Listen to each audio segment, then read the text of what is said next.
What's up, YouTube? Welcome back to another banging figure review with Dapper Dan 1101. Today we're looking at the Revoltech Amazing Yamaguchi Genos from One Punch Man figure.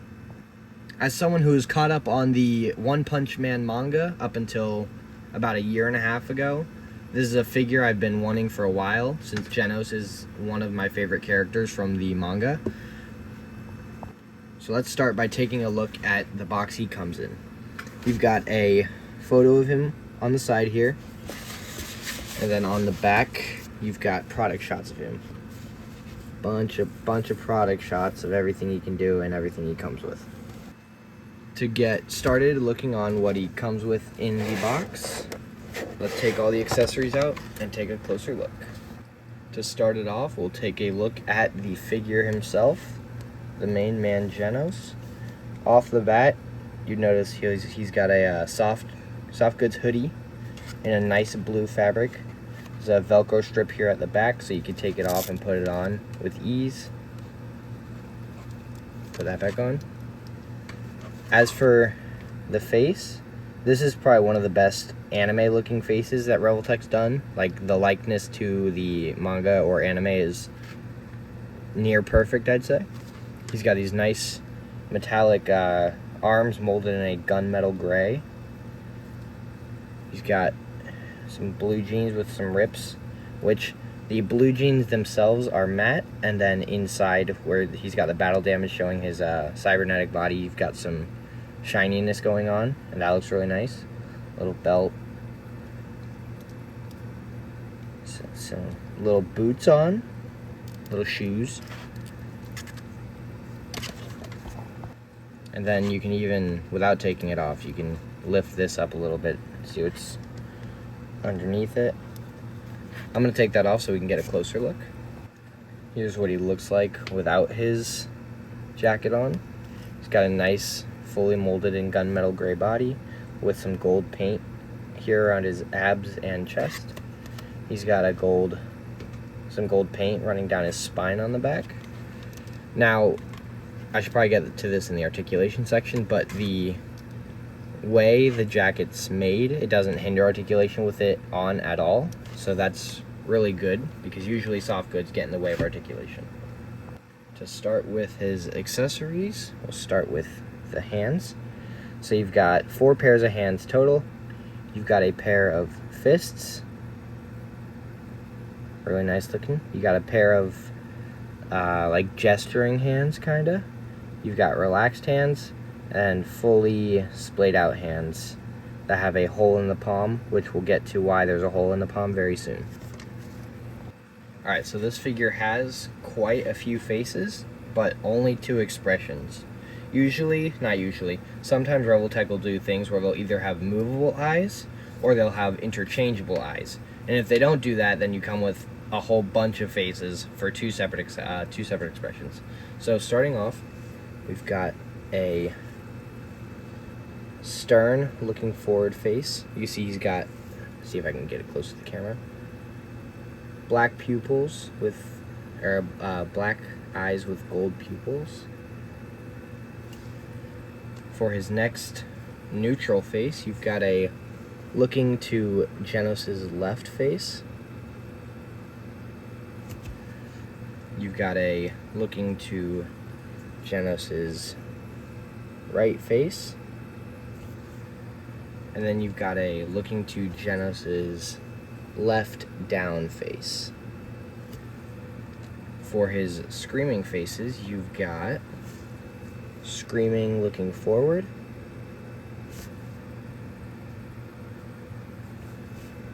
screaming looking left, or right, Genos' right, and screaming looking Genos' left. On all of these faces, I don't know if you can see, but there's a little gold or a little silver earring painted on both sides for every face.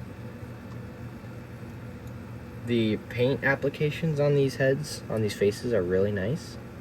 There's not, like, the white goes where it's supposed to go. It doesn't bleed over onto the tongue. The way these faces go onto the body is it just pops right on, and then his top hairpiece pops on as well. So to get back to why his two of his hands had effect parts, or had holes, I spoiled it. It's because he's got effect parts, each coming with a little peg that just goes into his hands. And there's another spot you can put these into that I'll show you in a minute. So he's got two of these outwards blasts molded in a nice translucent orange and yellow that has a white finish down here towards the base. He's got two more blasts. These ones have, oh, I dropped it. These ones have like a little explosion coming out of the middle as well. Same orange and yellow plastic with the white near the base. With these two, if you wanted, you could put them together, and now you've got a bigger blast. I just got this figure recently, so I haven't figured out yet what these are for, but there's a hole where it's plugged in and then a hole right below it. But I'm sure as I mess with them more, I'll figure out what those are for. For his last blast effects, he's got two of these longer blasts. Really nice white finish here. Same translucent orange and yellow plastic. Two holes. Two pegs. And then after I get through these next two accessories, I'll show you why. It's like that. Then he's got these two arm blades. Oh, I dropped one. Man, my fingers are all over the place. Two arm blades that he holds. The figure holds. So just for a demonstration, I'm sure you guys know how, pegging things into hands works. Let me try this real quick. So his hand, it just pegs right into his hand, and then you'll have that on his body, and it'll look like he's shooting a big old blast. Alright, so on his body, this is another thing this is something I want to show you regarding the blast. He's got a hole, see if it'll focus. You can't really tell,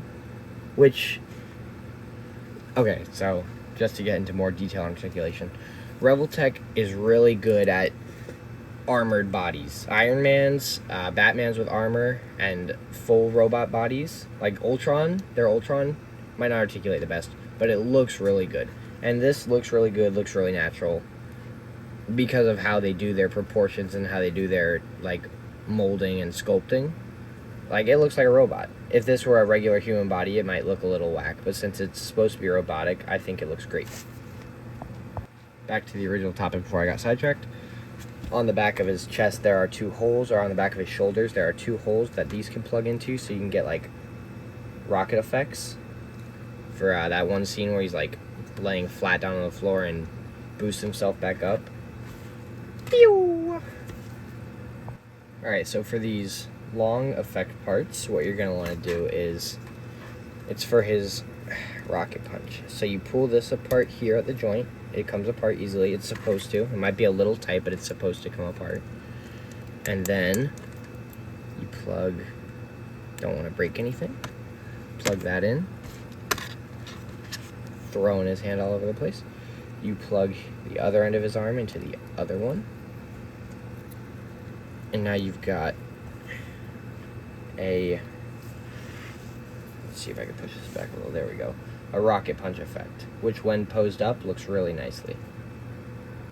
That works for both arms. Obviously he's got two, I'm sure, actually that's, if you wanted to, for whatever reason, you could have a super extra long one by just putting them together. I don't know why you'd want to do that, and it's not going to stand up very well, but you could. So his arm blades, his fists each have a little hole in the bottom there that his hitting stuff that his arm blades are just gonna peg into like that. And now he's got an arm blade. Alright, so let's get into the articulation test. I'm going to do it without the jacket on, just so you know, or you can see what's going on with it, so you know how it works. The jacket does not mess with articulation, and if it does, it's very, very minimal. You're still able to get the full butterfly range, still, because it's so thin and soft, you're able to get the same ab crunch and everything, neck up and down, all that fun stuff. So, starting off, his head goes up without utilizing the neck.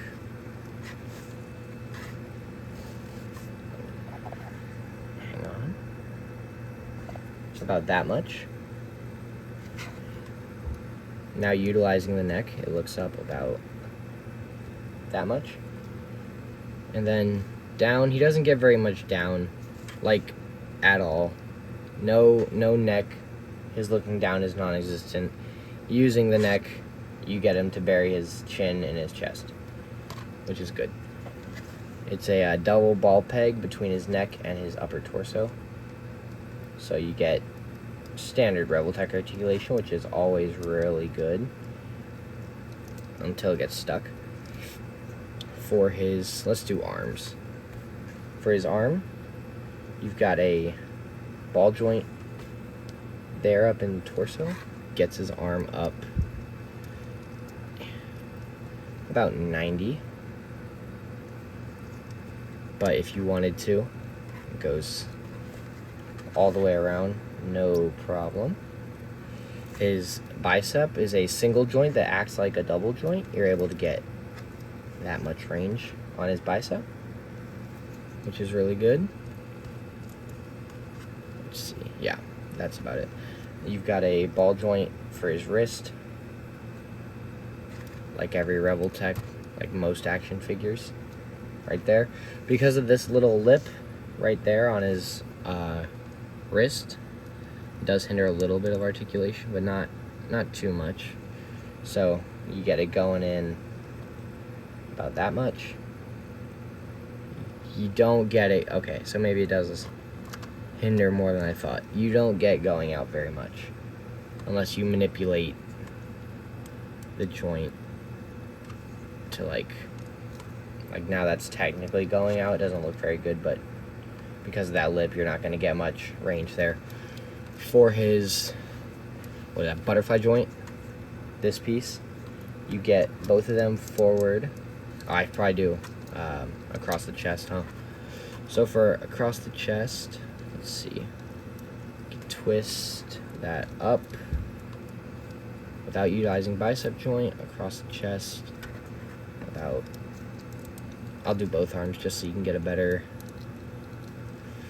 Because he's so slim, because he's a what I call cyborg. You're able to get really good across the chest. That's without utilizing. Or am I lying? Am I LARPing? No. There is without butterfly joint. And then with butterfly joint, you get like really good across the chest. And then for backwards, let's see.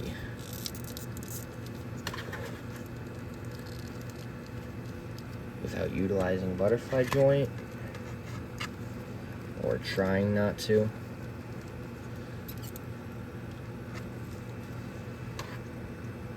Without utilizing, you get about that much. Utilizing butterfly joint, you get his arms to go across his chest backwards all the way, that's really good articulation. So for his lower torso, we've got split up into 3 parts. Upper torso, lower torso, little waist piece. So utilizing just the upper torso and middle torso bit, I suppose, you get him looking down about that much. I don't know why we're not in the light. There we go. I'll move this forward, hang on. There we go. So he looks forward without utilizing this bottom part about that much. Going back, you get about that much. You get twist at the torso, that way and that way. Utilizing that bottom part, oop, there we go. You get past 90 degrees going down. You can get him almost into a ball, and we haven't even used his leg articulation yet. And then he gets to go back, utilizing all his joints, about that much. This is what I really like about slimmer figures, where they don't have to worry about muscle mass as much. They can just make them incredibly flexible. So getting into his legs, you've got, let's see, out, splits, that much. You get up, that much.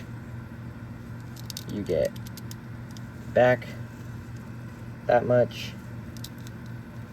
Utilizing his bicep swivel here, you get, see if I can do it, or is it gonna be too tight? We'll do the other leg. It swivels basically all the way around, but you can get out like this, and then for whatever you'd want to do with that. Important point, his thigh swivel can swivel all the way around if you wanted to. Knee, single jointed knee that gets double jointed beyond double jointed range. Right there, you've got a little boot cut here, which his boot cut is a little tight, but not too bad. You get going back like that, and you get going forward like that, and here's neutral. You get not the greatest foot articulation because his pant leg comes down over the whole shoe, but yeah, let's see if I can get it to do anything. About that far up, about that far down. Let's see how good the ankle rocker is. Yeah, not bad. Ankle rocker, about that much. And then about, going to the right's a little tougher, but about that much. Not very much. So, specifically just foot articulation, a little limited, not too bad, just a little bit. Just to get into final thoughts and feelings about this figure, I haven't had him for very long. I do really like how they engineered him and how they sculpted him and the amount of accessories he came with. I really need to start doing like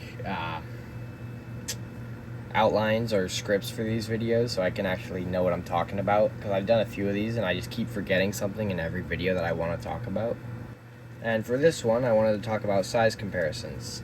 A couple months ago at a store, I picked up a knockoff Revoltech Saitama. It's a decent it's a decent bootleg. As in, you know, it doesn't look terrible. It looks pretty accurate, and it's a good alternative to get this pre-order bonus face. The only way to get this face on the original release is if you got the pre-order from the Kyoto site or a website that was doing pre-orders included. If you would stop falling over. So here's them two side by side. It looks like Genos is a little bit taller. I don't know if that's accurate. I haven't watched the anime where I'd show them better side by side than the manga does, and I haven't read the manga in a while. But they look really good together, even if this is a knockoff Saitama. I do intend on getting a real one at some point, just not right now because he's a little expensive. The amount of accessories this guy comes with is great. You can find him online for about $100, so 7 faces, 8 hands, and multiple effect parts with this amount of articulation and cloth goods is a really good deal. This guy's articulation is phenomenal. Some of the best, I think, that I've seen out of Revoltech so far. There's a few more that I really want to get my hands on, but they're so expensive because the resale value for Revoltechs just go up and up and up, especially if they don't do re-releases or reissues. So I would say if you're a big One Punch Man fan, this and the Saitama are both definite pickups. They just came out with a Garo, and they've got a couple more figures in the works, I believe, that they've shown product photos for. Also just realized I lied a little bit on the articulation. The blue jacket definitely does hinder the the butterfly joint just a little bit. So on the Dan Man scale, I'd have to say I'd give this figure an 8 out of 10. Unless you're a big fan of the show, there's not really a reason to pick up this figure. I guess that goes for most anime figures, though. You're not gonna, if you're not a fan of Dragon Ball, you're not gonna buy Dragon Ball figures. But as a fan of the show, he is a must-have for your collection. That's gonna be it for me. That's gonna be it from me for this review on the Revel Tech One Punch Man Genos. If you like this content and would like to see more in the future, I've got a couple other videos planned, hopefully, for the next week or two or so. If you liked what you saw, don't forget to leave a comment, like, and subscribe. That's going to be all from me. I'll see you guys next time.